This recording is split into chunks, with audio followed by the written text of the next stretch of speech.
He was the last one left to whisper the truth about that fateful day. But his words fell on deaf ears. Weeks had passed since the invasion, and still no one believed him. The weight of horror and confusion bore down on him, refusing to lift. Every time he tried to recount memories in his mind, but deep down he knew what had transpired, and a burning determination fueled his resolve to expose the truth, no matter the cost. To see the full picture, let's dive into today's story.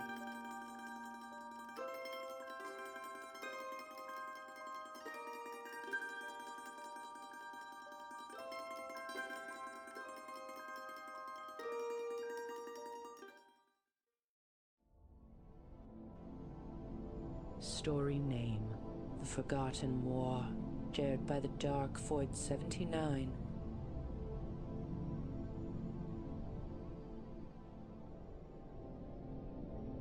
I'm telling you, this is getting crazy. It's been over a week since it went down, and I still can't wrap my head around it.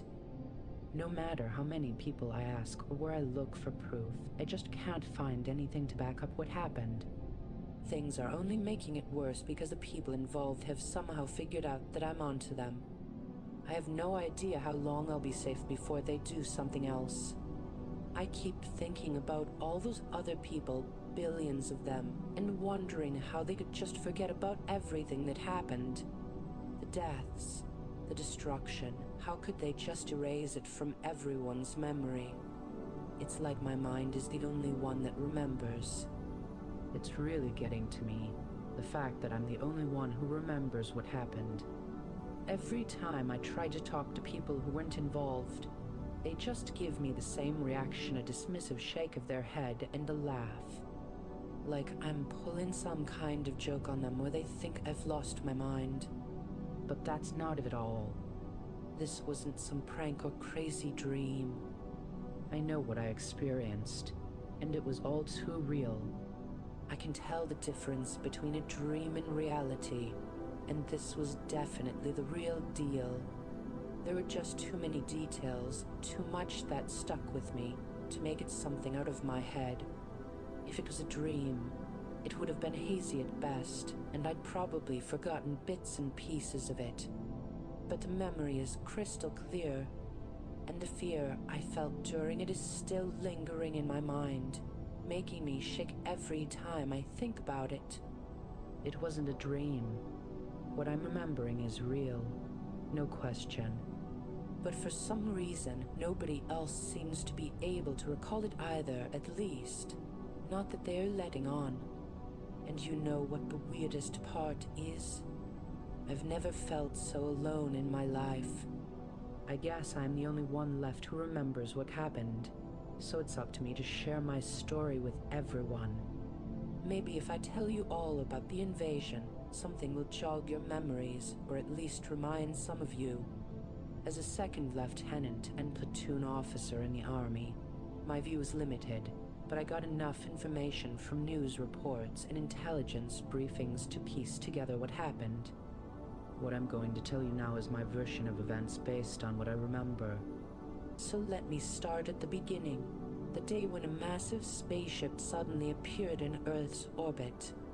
It came out of nowhere and was a shock to everyone, especially the space agencies around the world. One day everything seemed normal, and then the next day we had this huge spacecraft hovering above us. Nobody knew how it got there, and NASA claimed that if it had been heading towards Earth or entered the solar system, they would have definitely seen it. It was as if the spaceship just teleported into our orbit, without any warning.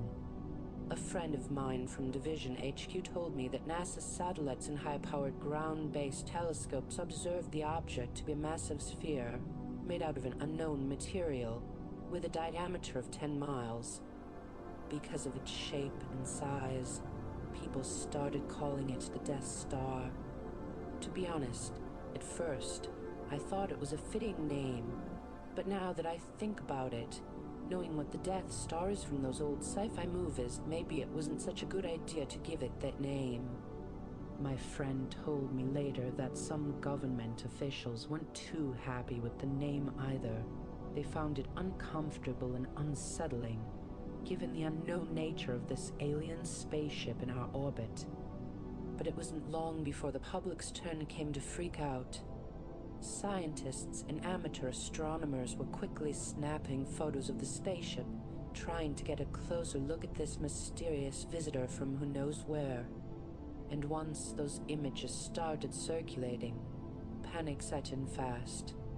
Governments and people alike were left wondering, where did this thing come from? What do its occupants want with us?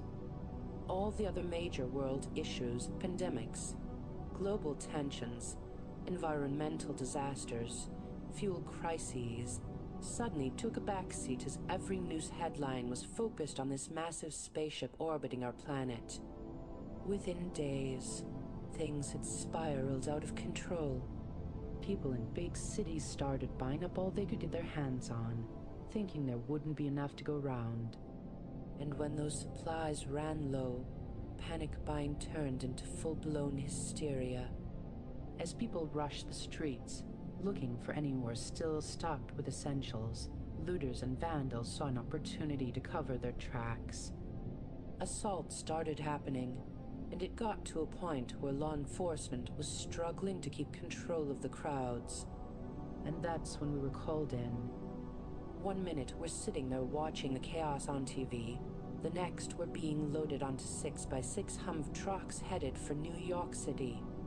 We were sent in to help the police and National Guard restore order to Manhattan, now a hotbed of activity after the state governor declared martial law. Within hours of that declaration, we were setting up checkpoints all over the city.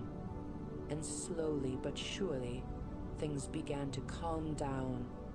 But the alien spaceship still hung out there, silently watching us.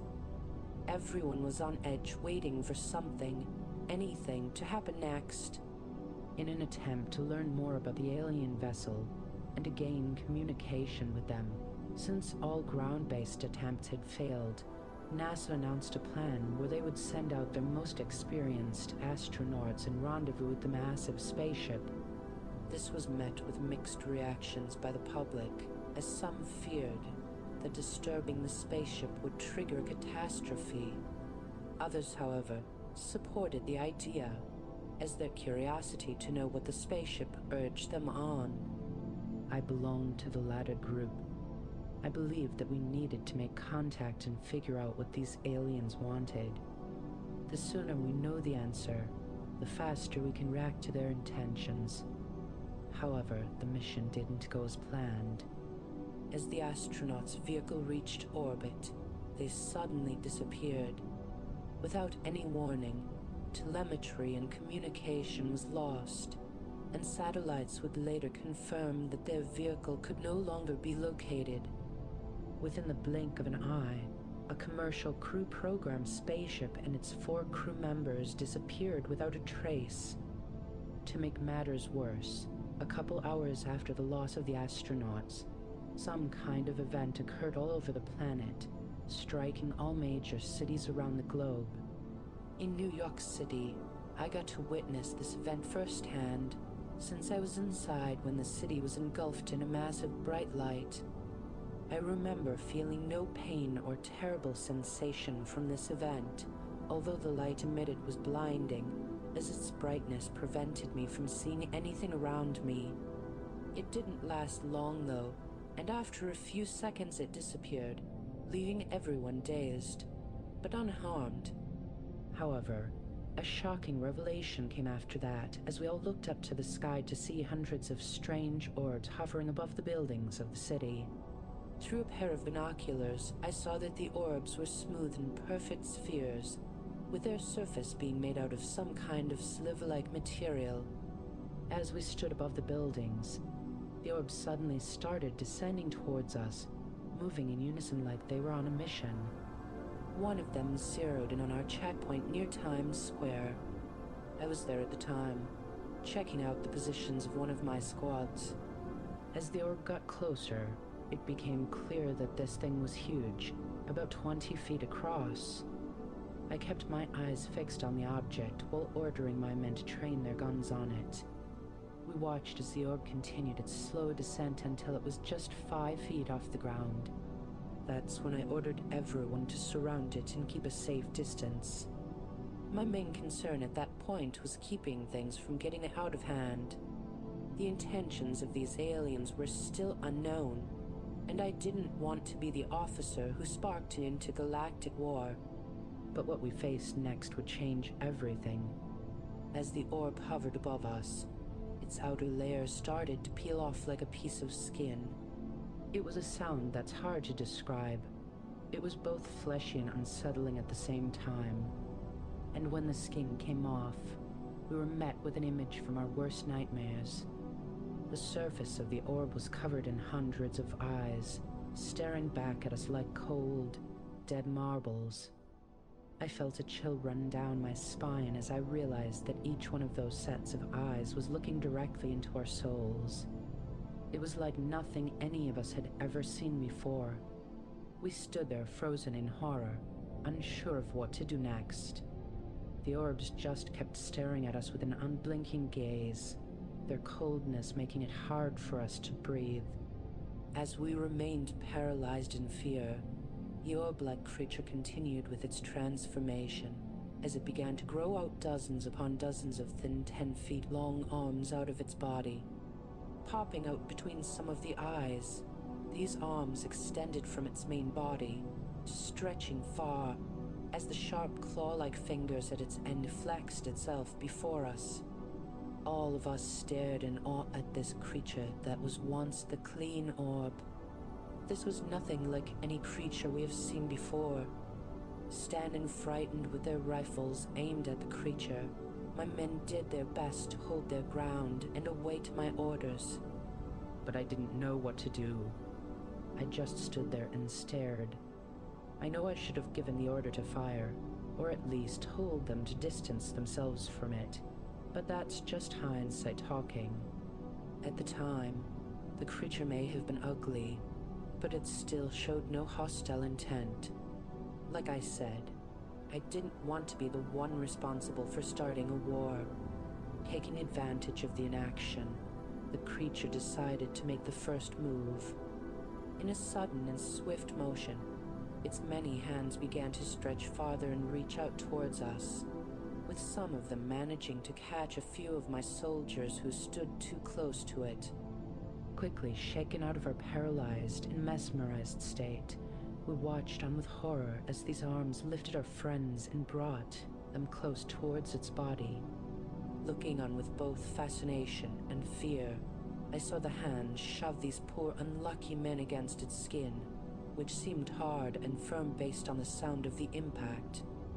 Then they were slowly sunk into its flesh-like surface, as I observed the men phase through the skin and be swallowed up into the unknown interior of this creature. Screaming and flailing in panic, they desperately tried to get away. However, the long, horrible hands pushed them deeper into the skin, as the body itself seemed to absorb and swallow them. Next thing we knew, the men captured by the orb had vanished, having sunken deep within the orb. This was then followed by the sight of blood dripping from the creature's many eyes, as if it were crying out the liquid. A steady stream of this blood flowed out of it, till a pool began forming on the street below. What happened next was enough to tell us that this thing was hostile. The remaining men in my platoon didn't wait for me to give them an order. They opened fire on the creature with everything they had. We peppered it with rifle fire, but it just sucked up the bullets like a sponge. Even the eyes seemed impervious to our shots, as if they were absorbing us instead of the other way around. As we fired at the creature, I noticed its hands starting to extend again and moving towards me. That's when I yelled at the guys nearby to fall back quickly or else suffer the same fate as their friends who had gotten too close. Most of them managed to scramble away in time, but one guy from the squad was slower on his feet. He was firing his SAW gun at full auto, trying to cover his squad as they retreated. I tried to yell at him to stop and get out of there, but he just kept firing like he thought it would make a difference. His squad leader was yelling at him too, but he didn't listen. He just kept pouring bullets into the creature. It wasn't until the thing got within about 15 feet away from him that he finally turned around and ran towards us. But by then it was too late. The creature lunged an arm out and snagged him as soon as he turned around, holding him against its skin like a rag doll. We tried to fire at the creature to save him, but just like before, nothing happened. It was a horror show we couldn't look away from, the creature absorbing our buddy's body into its own. It felt like a nightmare come true, with no way to stop it. In that moment, I knew I had to make a split-second decision. We were at a crossroads. Should we hold our ground and wait for reinforcements, or retreat and regroup? Listening in on the comms network, I could hear other checkpoints screaming for help as these creatures attacked their positions too. It was clear that reinforcements weren't going to be arriving anytime soon. Just then, an explosion erupted from the other side of the creature. We realized some guys had fired a javelin launcher at it, hoping it would stop the thing. But all it did was draw its attention towards them. The creature started floating towards their position, and I knew we were in grave danger. I quickly made up my mind. We needed to get out of there. I ordered everyone to mount up and abandon the checkpoint.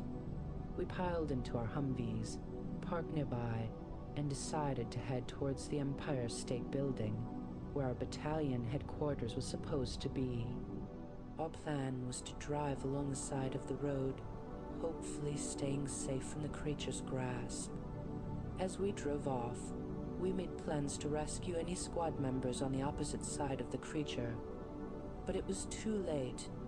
The screams that erupted from their direction were followed by the sickening sight of them being lifted up and absorbed by the creature. We knew then that our guys were gone, taken by this monstrous thing. We drove away in silence, leaving behind a scene of utter chaos and destruction. The thought of what had just happened was still sinking in.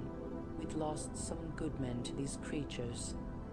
I felt a surge of fright run through me at this point, as I knew there had been substantial distance between them and the creature. It seemed like it was moving faster now. Not wanting to know if my theory was right, I gave the order to move out, and so we left on one Humvee and began navigating the roads towards the Empire State Building. As we drove away from the checkpoint, we saw all sorts of terrible things along the road. There were pools and trails of blood everywhere, left behind by the creatures after they'd consumed their victims. We tried our best to avoid following any more of those blood trails, since it might lead us straight into the arms of one of these monstrous beings. As we navigated through the city streets, we saw that there were plenty of civilians trying to flee from the creatures. But what struck me was how few people were out and about compared to what I would have expected. I figured that a lot of them must either be hiding in their homes or down in the subways.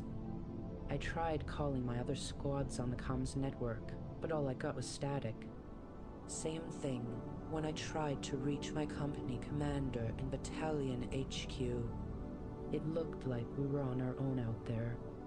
As we continued driving towards battalion headquarters, taking detours along the way to avoid any more encounters with the creatures, I started noticing something strange happening at the Empire State Building. There were these creatures flying up towards the tower, while a gigantic orb had formed right at the top of it. It looked like that orb was made out of multiple smaller creatures. They'd fly towards it and merge into the larger sphere.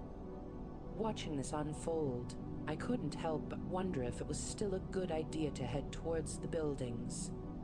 But then we encountered two soldiers by the entrance of one of them, signaling us to stop and get off the road. I pulled over right in front of them, and that's when I realized who they were. One of them was Major Collins, my battalion commander. My heart skipped a beat as I rolled down the window to talk to him. Recounting his story, He said that the creatures somehow managed to phase through the walls of the buildings and grab men from the outside. With such power, it didn't take long for them to annihilate the staff of the headquarters, with only him and his RTO being lucky enough to escape the building. Any attempts to contact Regimental and Division HQ was met with empty static also, although he did say they managed to intercept a brief transmission from and the National Guard Division, which reported similar attacks were happening at Washington, D.C., Los Angeles, London, Moscow, Paris, Manila, and Tokyo.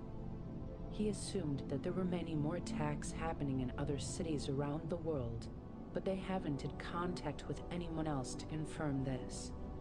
This news severely demoralized us, as we realized that the whole world was under attack. Formulating a plan, Major Cullen said that the best thing to do now was escape from Manhattan and head for New Jersey, where we might find some kind of organized military force. Realizing that it was too dangerous to go that far above ground, we decided that we will abandon the Humvee and instead move on foot through the subways. However, as we made our way to the nearest subway, a bright light blinded us once more. This time, though, the light was different. Instead of the white brightness of earlier, the light now was red, and its impact more harmful. As we drove through the streets of Manhattan, the light from the creature's orbs grew brighter and more intense. It felt like my body was on fire, with a pain that seemed to sear every nerve ending. I tried to scream, but it was as if I was being burned alive. I was overwhelmed by the sensation, flailing my hands in a desperate attempt to escape the pain. But there was no escape, just an endless sea of red and silence. It felt like I was alone in this agony, with no one around to help me. Just when it seemed like the pain couldn't get any worse, it suddenly stopped. The burning sensation vanished, and I was left feeling numb and confused. As I looked around, I realized that the light had disappeared too. But something was wrong, very wrong. Instead of seeing the familiar skyscrapers and streets of Manhattan, I saw my own officer's quarters. It was a room I'd left just hours before, but now it seemed like years since I'd last set foot in there. I stood there, frozen in confusion, trying to make sense of what was happening. The date on my watch was still the same, March 12th, and the time too, 2:47 p.m. But where I stood, that was no longer the same. I stumbled around my room, searching for answers. What had just happened? How did I get back here? And what about the creatures? Had they been stopped? But there were no answers to be found. Just a sense of confusion and disorientation. I looked around the room, trying to remember anything from the past few hours, but my mind was a blank. I was left standing there, feeling lost and alone, with no idea what had happened or where I fit into it all. I'm not sure what had happened, but I'm sure what I experienced was not some kind of dream. What I remember actually happened, yet somehow no one else could remember it. When I exited the room and talked to the other officers I shared the bachelor officers' quarters with, they stared at me and laughed. They were convinced that I was pranking them. To my great frustration, I couldn't find anyone else who remembered what happened. I just felt even more lost, as I couldn't explain what had happened. However, that wasn't the only thing I found strange. Going around the base, I was shocked to notice unfamiliar faces in my unit.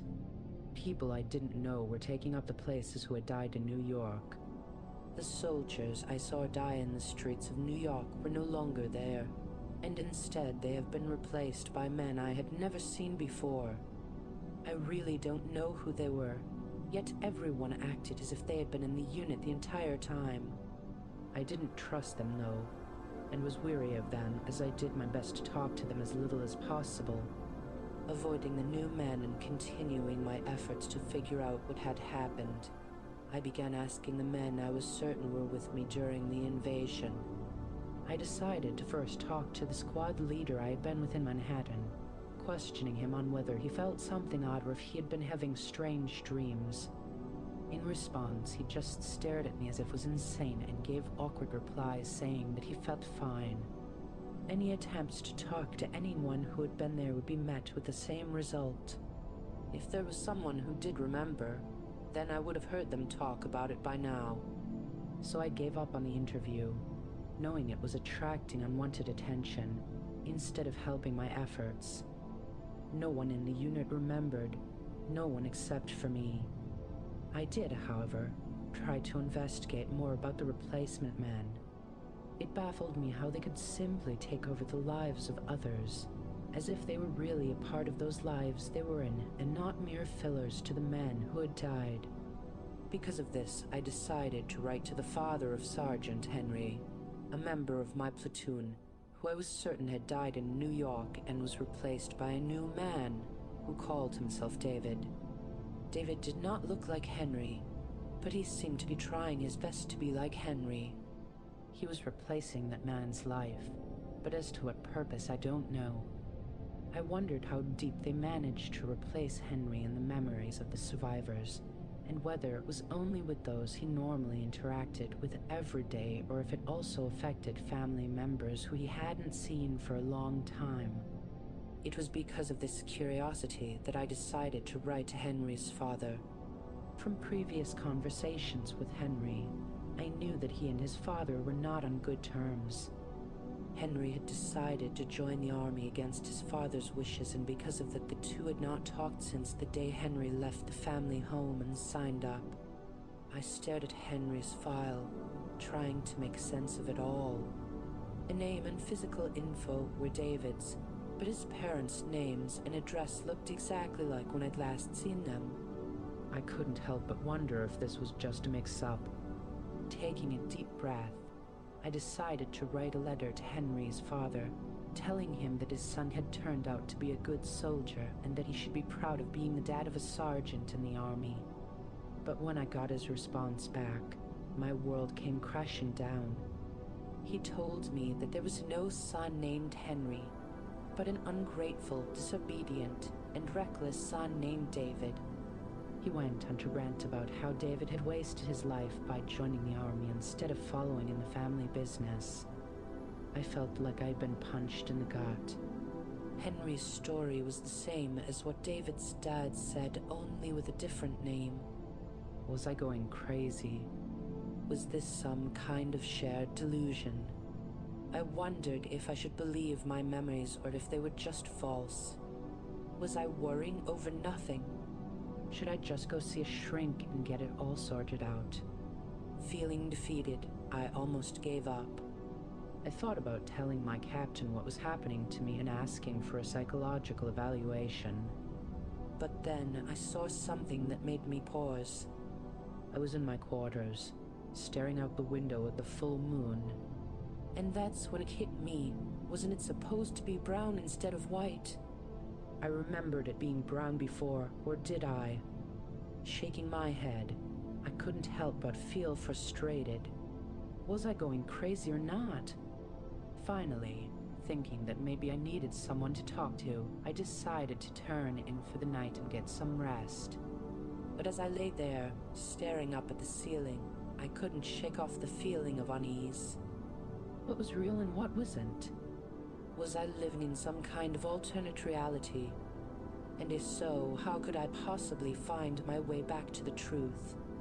However, before I could turn away from the window, I saw something that caught my eye. As I glanced towards that direction, I felt a shot of fear go through me as I stared wide-eyed. Two figures were walking towards the BOQ building I was in, yet my eyes fell on the one that was disfigured and horrifying. Like a blob of flesh and eyes, the figure that moved looked like a monster. I felt petrified staring at it, as it somehow moved forward, swaying as it did so. I stared at the monster with disgust and fear, as I wondered where it had come from. I had to blink a couple of times to make sure that I wasn't imagining it, but as I continued to stare, it remained right in front of me. I wanted to hide, to get away from that thing, as I felt that it was related to what I remember I had experienced in New York. However, something curious attracted my attention. The figure next to it, the lieutenant I knew and shared the BOQ with, stood next to the monster, yet paying no mind to the horror. This shocked me as much as the sight of the terrible creature. I wonder how he was not terrified or unnerved by it. As the two of them moved closer to the building, they were suddenly covered by shadow.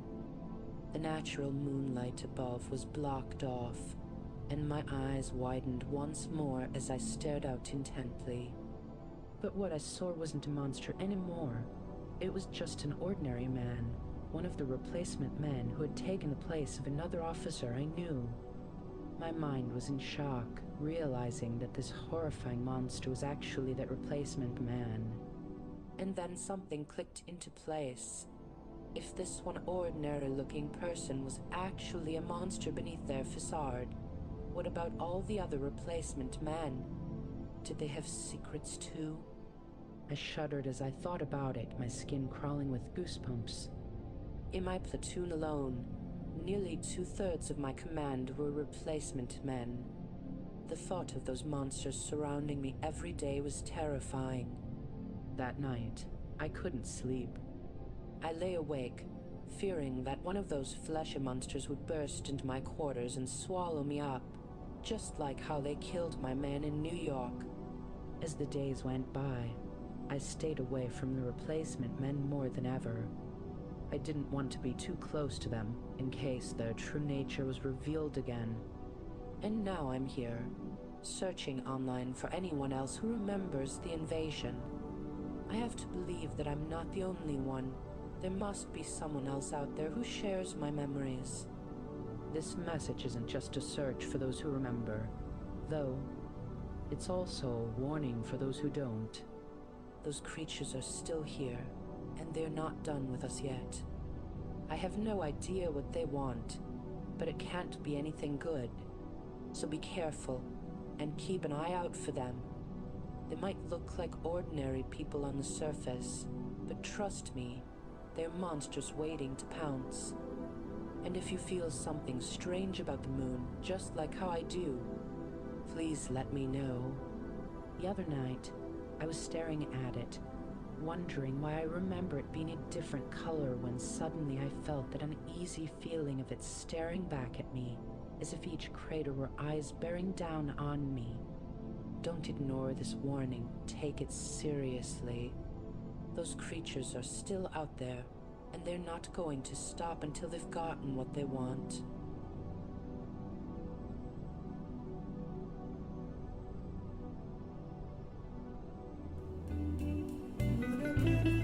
Thanks for watching.